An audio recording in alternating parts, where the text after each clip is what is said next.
Okay, our next task is to create a controller that's going to contain the endpoints so that a user can log in and register to our application. So what we'll do, we'll right click controllers and we'll create a new class and we'll call it account controller. And as I mentioned before, we're going to do things slightly different with identity to how we're dealing with other operations in our application. We're not going to be using mediator for this aspect of our app. So what we're going to do, instead of deriving from our base API controller, we're actually going to derive from controller base. And we'll add the using statement for ASP.NET Core MVC. What we'll also do is we'll add the API controller attribute, and we'll also add a root, and we'll specify that we're going to go to API, and then we'll just use the square brackets and specify controller. So it's going to be API account as the route to get to this particular controller. What we'll also do is we'll add a constructor here. So we'll generate the constructor, and what we're going to use inside this controller is we're going to inject our user manager, and we're going to specify app user and say user manager, and we're also going to inject our sign in manager. Again, we specify the type of app user and say sign in manager. And let's bring in what we need. So we need the ASP.NET Core identity, and we also need to bring in domain. And let's go ahead and initialize the fields from parameter here as well. And let's just bring this down so it doesn't fall off the screen. So what we're going to do is we're going to create an endpoint, and this is going to be an HTTP post, and we'll give it a root parameter of login. And we'll say public async task. And we know what we're returning from this. We're going to return a user DTO. So what we can use here is the action result, and we can specify the type and say user DTO. And we'll just call this login. And what we're going to take as parameter here is the login DTO, and we'll just call it login DTO. And let's go ahead and bring in what we need. So we'll need system threading tasks. And we also need our API DTO's namespace.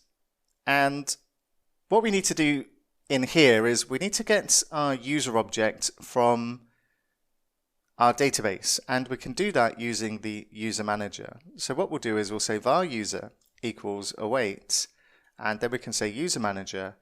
And our user manager comes with all these different methods. And one of them is to find by email async. Now we're going to take the email as the thing that the user identifies themselves to our API as.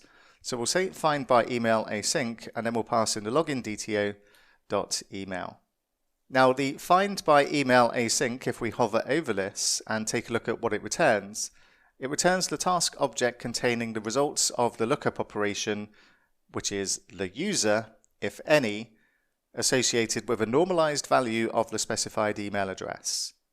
So the normalized value, if we go back and take a look at our database and just go back to the users table, then what we have is an email and the normalized email. So ASP.NET Identity is going to, whatever casing they use for the email, it would typically be lowercase of course, but if they decided to say Bob in uppercase at test.com, then it would be normalized into uppercase and compared against this value in a database. And what it returns to us is the user object, or it's going to be null. And we'll check to see if it's null. So we'll say if the user equals null, then we're going to return. And because we're inside an API controller, we've got access to the HTTP responses such as unauthorized. So we can simply return unauthorized if we do not find the user in a database. Obviously, if their email address does not exist in our database, then we can't possibly log them in, so therefore they are unauthorized.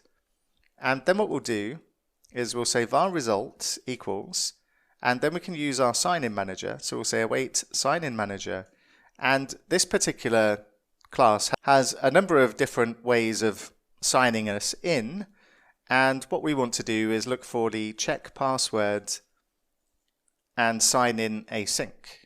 And this is going to attempt to sign us in using the password that they've supplied. So this takes the user object as the first parameter, it takes the password as the second, so we'll say login.dto.password, and it also takes a third parameter, as in what to do on failure should we lock the user out, and we're just going to say false for that. And then what we can do is check the result and see if result.succeeded, then we can return a new user DTO, and inside here we're just going to populate the fields that we're going to return back to the user. So we're going to return a display name, and we'll set this to user.displayname. The image we'll set to be null for the time being. The token we'll just hard code a string and say this will be a token, which we don't have the logic for yet, so we'll just hard code a string there, and then we'll specify the username and say user.username. And after this, if the result doesn't succeed, then we're just going to return unauthorized. And if we don't succeed in the sign-in, then that probably means they've typed in a bad password.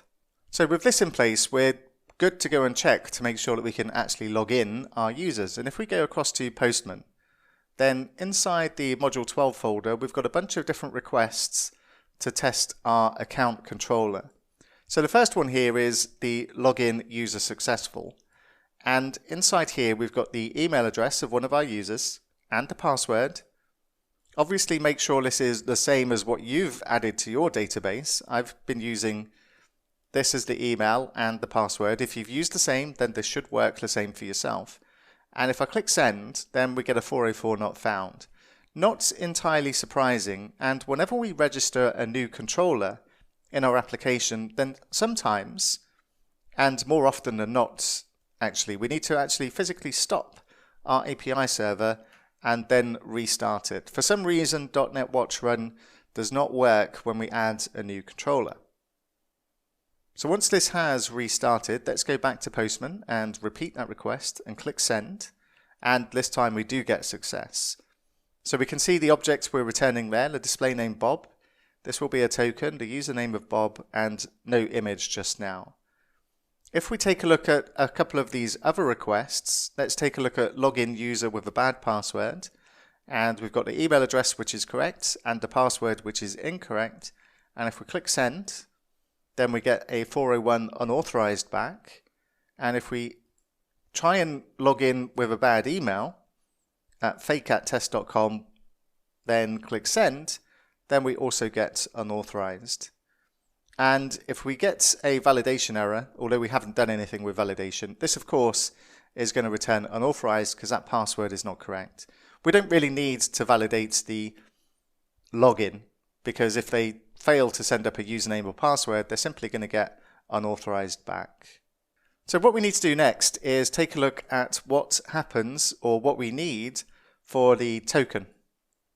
And this is crucial to allowing our users to authenticate with the server. And if you've never used or have any awareness of what a JWT token is, then I'd recommend watching the next lesson. If you're fully aware of what a JWT token is, then skip the next lesson and we'll go and configure it in the lesson afterwards.